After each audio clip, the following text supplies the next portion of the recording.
Assalamualaikum warahmatullahi wabarakatuh. Salam persaudaraan. Mari gabung bersilat, kota terlahirnya para jawara pencaksilat. Mari gabung bersilat, pusat terbesar yang ada di dunia pencaksilat. Mari gabung bersilat, sempat berkembang pesatnya olahraga pencaksilat.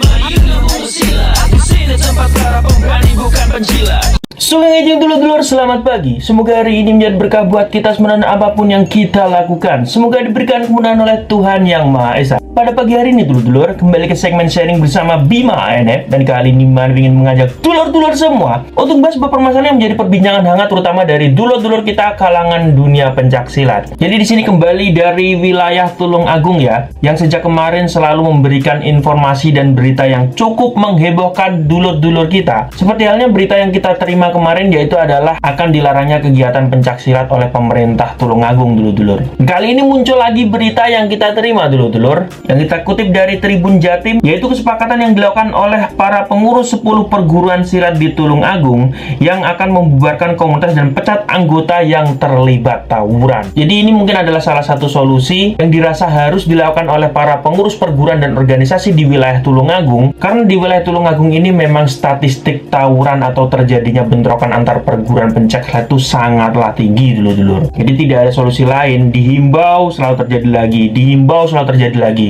Nah, akhirnya ultimatum ini harus dikeluarkan ya, demi kebaikan dan nama baik organisasi. Sebelum kita membahas lebih jauh lagi mengenai informasi yang kita dapat ini dulur-dulur, di sini Man ingin menghimbau kepada dulur-dulurku semua agar tetap tenang dan santai dalam menghadapi berita semacam ini. Karena ya, mau bagaimanapun, mau dilihat dari sudut pandang manapun, ini memang kewenangan mereka sebagai para pengurus organisasi dan perguruan untuk melakukan hal ini. Kita sebagai para anggotanya, atau bisa disebut adik-adiknya lah, ini kita harus takdim dan mengikuti Kang Mas kita ini. Toh program yang akan mereka lakukan ini merupakan pembubaran komunitas-komunitas, yang bisa dikatakan sebuah komunitas itu merupakan kelompok atau para anggota yang mengatasnamakan organisasi atau perguruan mereka ini dan hal-hal yang menyangkut kegiatan-kegiatan komunitas pada umumnya. Jika kita mengaku mengikuti komunitas namun kita tidak ikut kopdar, kita tidak pernah ikut ngumpul, ya sebenarnya aman-aman saja. Salah satu contohnya seperti saya ini. Saya terakhir kali aktif sebagai anggota komunitas itu pada tahun 2019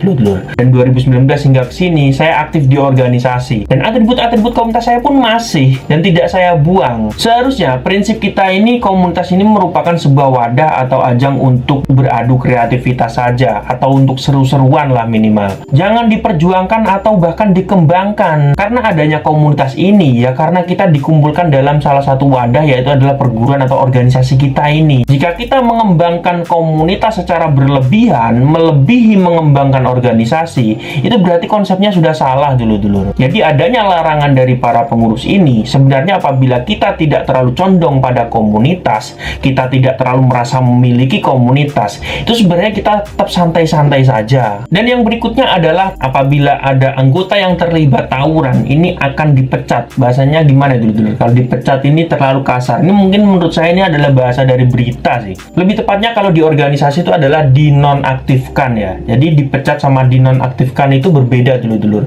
Hanya saja kadang-kadang berita-berita ini memberikan judul atau memberikan narasi itu dipecat. Saya kira maksudnya di sini adalah menonaktifkan anggota-anggota yang selalu terlibat kerusuhan atau tawuran. Karena ini yang memang merugikan organisasi dulur-dulur, terutama para pengurus sebagai pengurus organisasi dan perguruan. Ini asal kita semua tahu ya dulur-dulur, apapun tindakan yang kita lakukan yang di sini sifatnya merugikan masyarakat, ini yang ditelepon oleh Kapolsek, Kapolres, Kapolda, ini ya pengurus organisasi kita. Bayangin, kita tawuran jam 1, jam 2 pagi. Ini ya pada saat itu ditelepon oleh aparat kepolisian. Bayangkan kalian sebagai pengurus organisasi dan perguruan, lagi enak-enaknya santai di rumah, istirahat dengan keluarga ya kan. Ditelepon malam-malam ada tawuran yang melibatkan anggota dari perguruan Anda, Pak. Ini apa kita nggak kasihan sebagai adik-adik? Mana balas budi kita sebagai adik-adik terhadap Kang Mas kita yang sudah sepuh ini? Jadi kira-kira dengan adanya ultimatum seperti ini kalau kalian gimana dulur-dulur? Keberatan atau justru malah mendukung? Saya sendiri sih tidak bisa diungkapkan antara keberatan atau mendukung ya dulur-dulur,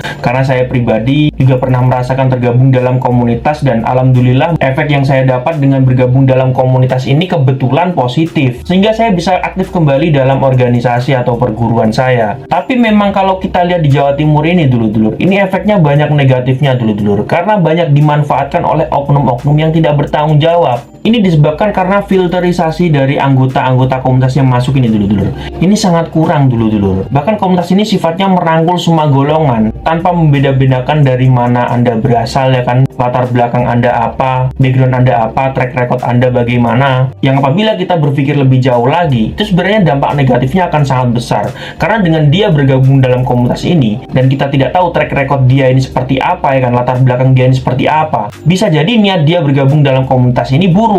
Karena tidak ada sekat atau spekulasi atau pemikiran dari para anggotanya untuk berpikir seperti apa permasalahan yang kita rasakan layak untuk kita bela, dan standar permasalahan seperti apa yang tidak layak kita untuk bela. Jadi yang penting dulur diwangi, bener salah diwangi. Itu sebenarnya konsep yang terlalu arogan dulur-dulur. Apalagi yang tergabung dalam komunitas ini rata-rata warga-warga baru, yang secara otomatis mengendalikan anggota-anggota yang lebih muda ini sebenarnya lebih mudah untuk menggerakkan mereka. Karena doktrinnya apabila Anda tidak mau membantu kita, enggak usah gabung dengan anggota komunitas kita yang dengan sifat labil mereka, ya kan, mereka di sini akan ketakutan kehilangan teman. Oke dulurku, terima kasih sudah menonton video terbaru dari Bima ANF, dan sampai jumpa di video yang selanjutnya.